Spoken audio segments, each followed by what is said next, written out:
Salut à toi et bienvenue sur ce premier épisode du Weekly, ton émission d'actu, anime, manga, JV. Si tu ne veux rien louper des news de la semaine, c'est tous les samedis à 18h. Avant de commencer l'émission, je tiens à remercier tous ceux qui sont présents sur ce premier épisode. Vous êtes en quelque sorte les précurseurs sur cette chaîne. Non, vraiment, ça me fait extrêmement plaisir de pouvoir partager ma passion avec vous sur Puck Studio.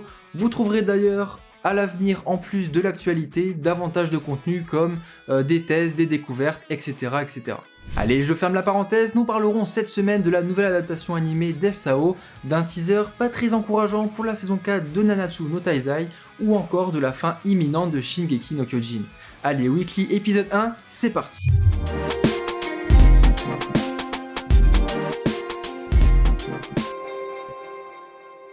Ce sont les fans de S.A.O qui vont être contents ou peut-être déçus puisque la prochaine production n'est pas une série animée mais un film. Et nous avons droit cette semaine à un tout premier teaser. Alors on le savait déjà, cette nouvelle adaptation nous conduira de nouveau au sein de Linkrad, le tout premier jeu mortel mettant à rude épreuve Kirito et ses compagnons. Il s'agit là d'un véritable retour aux sources et j'espère que tout cela va nous donner bien plus de détails concernant leur ascension. Du moins, je l'espère. Alors je pense qu'on est tous d'accord sur un point, l'abus des ellipses temporelles durant la première saison était plutôt frustrant. Nous aurons sûrement plus de détails sur les débuts d'Asuna au sein de Linkrad et je l'espère des scènes inédites, car pour le moment le teaser est assez avare en informations. A noter que c'est évidemment encore et toujours le studio A1 Pictures qui est aux commandes et que le film sortira dans les salles japonaises en 2021. Enfin, on a une date pour la saison 2 de l'anime Tensei Shitara Slime d'Ataken. Cette saison sera découpée en deux parties et devrait être encore une fois diffusée sur Crunchyroll. Cette nouvelle saison devait initialement sortir en octobre 2020, mais au vu de la situation actuelle, elle est repoussée au 12 janvier pour la partie 1 et juillet pour la partie 2. C'est un anime que je vous recommande fortement, des personnages hauts en couleur, un humour assez absurde, une animation au rendez-vous et surtout une histoire assez originale pour un isekai. On enchaîne avec un teaser de la saison 4 de Nanatsu no Taizai Fundo no Shinpan qui, comme on le craignait, restera sur la lignée de la saison 3. Ce que je vais évoquer en disant ça, c'est la baisse flagrante en qualité d'animation, des plans foireux, censure en pagaille, du sang passant du rouge au blanc,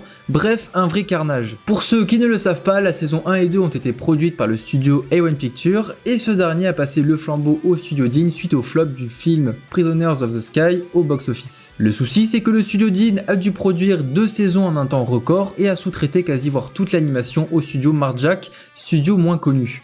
Enfin, vous l'aurez compris, la production de ces 2 saisons a dû être assez fastidieuse. Je vous recommande fortement de vous pencher sur le manga si vous êtes un fan de cette licence. Pour ceux qui veulent tout de même tenter l'expérience, la saison débutera le 6 janvier sur Netflix. On ne quitte pas l'univers de Nanatsu no Taizai puisque vous le saviez certainement, le manga s'est achevé en mars dernier avec la sortie du dernier chapitre. Cependant, Nakaba Suzuki décide d'enchaîner directement avec un nouveau projet et il s'agit tout simplement de la suite. Intitulé provisoirement Mokushiroku no Yunkishi, l'histoire sera centrée sur Tristan, le nouveau personnage principal, qui je suppose fait partie de la génération suivante. On peut apercevoir sur ce croquis le chara-design du personnage ainsi qu'une nouvelle mascotte. La date de prépublication annoncée par son éditeur est le 27 janvier 2021, à voir si cette suite retiendra l'attention des lecteurs et si elle sortira également en France. En parlant de fin de manga, c'est aussi au tour d'un monument de s'arrêter dans un futur très proche, et oui, la fin de Shingeki no Kyojin arrive pour 2020. Petite précision, Isayama parle ici de finir le manga en 2020, quant à la publication, elle se conclura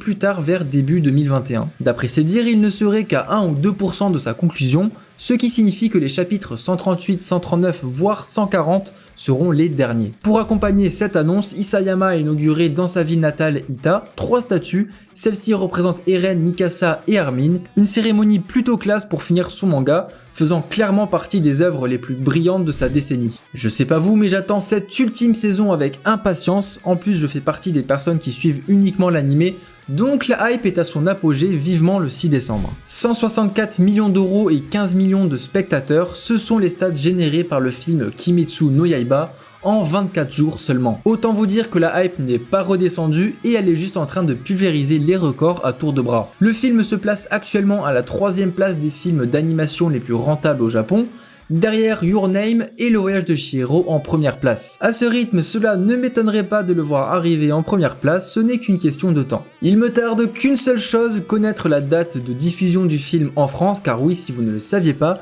le film est bel et bien prévu et c'est normal, ce serait une grave erreur de ne pas le diffuser ici, car la hype est tout aussi puissante. Nouvelle réjouissante pour les fans de Final Fantasy, FF8 Remastered s'apprête à faire son retour le 4 décembre, mais cette fois-ci en version physique sur PS4 et Nintendo Switch. En revanche, sur Switch, la sortie physique sera accompagnée d'FF7 sous la forme d'un Twin Pack. Au-delà du format, ces versions vont emmener quelques améliorations comme la possibilité de retirer les rencontres aléatoires, d'augmenter la vitesse du jeu donc jusqu'en x3 ou encore un mode d'amélioration de combat. Ah là là, je suis sûr que même si vous n'êtes pas nombreux sur ce premier épisode, il y en a bien quelques-uns parmi vous qui se sont fait happer par ce jeu, moi le premier d'ailleurs, Genshin Impact qui a sorti une mise à jour le 11 novembre. Pour faire simple, elle comprend la rétrocompatibilité PS5 avec des graphismes améliorés et des temps de chargement plus rapides. D'ailleurs, j'espère que pour les joueurs sur PS4, certains bugs ont été patchés car la seule fois où j'ai testé sur la console, je n'ai pas trouvé le jeu très stable. Viennent ensuite 4 nouveaux personnages jouables, Tartaglia, Zhongli, Xinyan et Diona. De quoi vous amuser avec de nouvelles combinaisons et de nouvelles aptitudes. De nouveaux événements, une nouvelle histoire principale qui mènera d'ailleurs le chapitre de Liu à sa fin,